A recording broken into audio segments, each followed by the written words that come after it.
The Vikings are averaging a league-worst 2.8 yards per carry on the ground, ranking dead last in the NFL, and it's really not even close.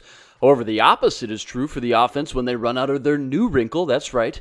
The Wildcat is giving the Vikings wild success with over double the production and ranking in the top 5 in plenty of rushing categories league-wide, including 5.4 yards per carry, tied for first with the Buffalo Bills. For years, Vikings fans pleaded for such a formation with a combination of versatile athletes like Joe Webb, Adrian Peterson, and Percy Harvin. Handful of years later, and the team is using guys like Jerick McKinnon, Matt Asiata, Cordero Patterson to trick and confuse defenses just enough to put them in a favorable advantage, producing positive plays time and time again. Of course, the team hasn't used the formation enough to warrant a primary package label, but just enough to keep defenses on their toes and forcing their opponents to spend extra time in the film room and practice field preparing for the Vikings' new wrinkle. As stated, the Vikings are averaging 5.4 yards per carry, but have only ran the ball out of the Wildcat a total of 15 times. As Sam Ekstrom pointed out in his Wildcat article on coldomaha.com, the team is using the package very sparingly and in a safe down and distances, putting little pressure on them during 1st and 10 or 2nd and medium situations. I've compiled over 10 Wildcat plays the Vikings have ran thus far, played back in chronological order, helping us see the progression and evolution of what's made this sub-package just so good.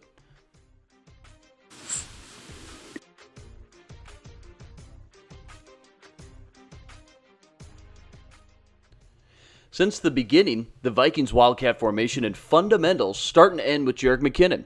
McKinnon has received the heavy workload of the 15 Wildcat snaps, with 8 of those plays resulting in a direct snap to Jerick, where he's compiled 44 yards for an outstanding 5.5 yards per carry. But like any properly ran Wildcat, McKinnon gets help on nearly every play, with one of the aforementioned players faking handoffs or at the very least put in motion in hopes of getting the defense to flow in that direction, freeing up other running lanes. With his explosive skills and history with the ball in his hands, not many can grab more attention than Patterson. As you see here, once put in motion, the defense is forced to follow and flow to his side, just in case he in fact does receive the handoff. McKinnon wisely keeps the ball and slices and dices for a nice 8-yard run.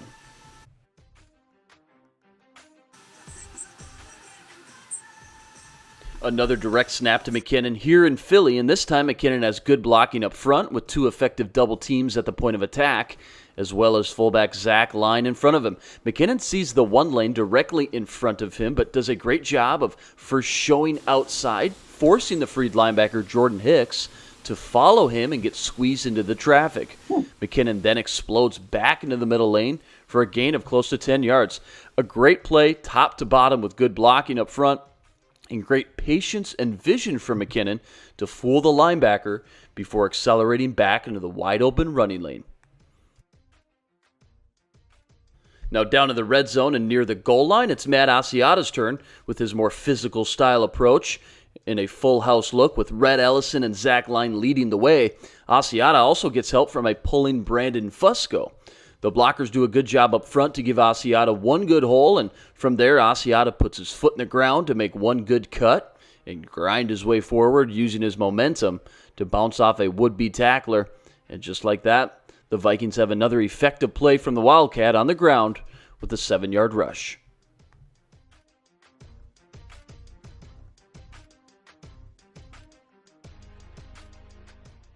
Now, up until this point, while the Wildcat had been effective, it was all pretty vanilla.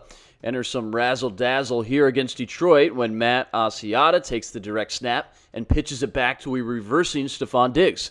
The Lions were clearly caught off guard as they had not seen this wrinkle on tape yet. Right defensive end Anthony Zettel bites hard on the Asiata run up the middle as the Vikings strategically let him go untouched. By the time he realizes his mistake of over-pursuing, it's already too late, as Diggs is blown by him for a chunk of 12 yards. Most importantly, giving defenses now another wrinkle to worry about and plan against while preparing for the Vikings Wildcat.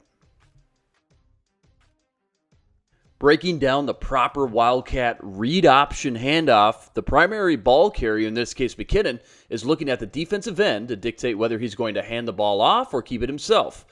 If the defensive end crashes down and loses containment, then McKinnon will keep the ball and explode past him. If not, then he will hand the ball off to Asiata, let him smash his way forward in between the tackles. This all sounds simple on paper, but the thought process of this maneuver needs to be made in a fraction's time and is critical to the success or failure of the play.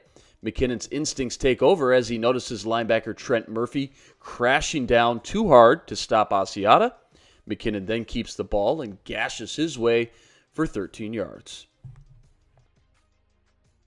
Here against Arizona, we see one of the few negative plays created from the Wildcat as TJ Clemmings is lined up as a right guard and is asked to perform a reach block. However, he's unable to beat his man off the snap and properly set his feet, forcing him to lunge at defensive end Frosty Rucker. Rucker slips by Clemmings, blows the play up in the backfield, but had Clemmings been able to hold his man, McKinnon had blockers in front, properly aligned, and was set up for another big gain, with Zach Line sealing off a nice running lane at the second level. It's not an entire loss, though. I just want you to notice from the overhead angle the confusion and chaos this formation causes the defense, from the linemen to the linebackers. Everyone is frantically trying to get lined up and get on the same page, putting added pressure and stress on the defense. Up until this point, it had been all runs from the Vikings Wildcat. While they were having success, they were one-dimensional in the process. Offensive coordinator Pat Shurmur finally dialed up a pass play on a reverse toss, getting Sam Bradford the ball and letting him rip one downfield to Adam Thielen. With a great release off the line of scrimmage, Thielen was wide open at one point, but being the play took so long to develop, he was forced to come back for the ball, where he was able to draw a penalty flag. The most important piece to this puzzle, though, watch Jerick McKinnon put on the critical block and hold his man up for a few good seconds, allowing Bradford to get the pass off, resulting in the team's biggest gain out of the Wildcat.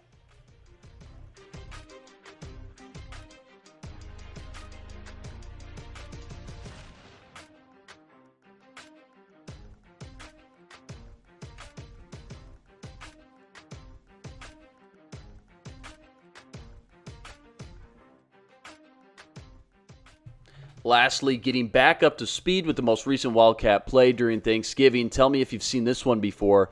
McKinnon takes the direct snap and catches that defensive end Ziggy Ansah crashing down too hard for his liking and over pursuing, losing contain on the edge.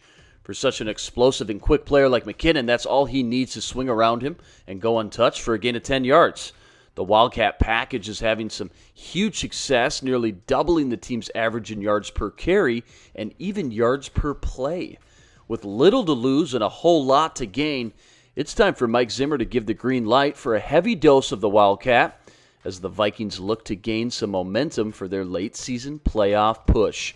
Check out plenty more content on coldomaha.com. I'm Luke Inman, signing out.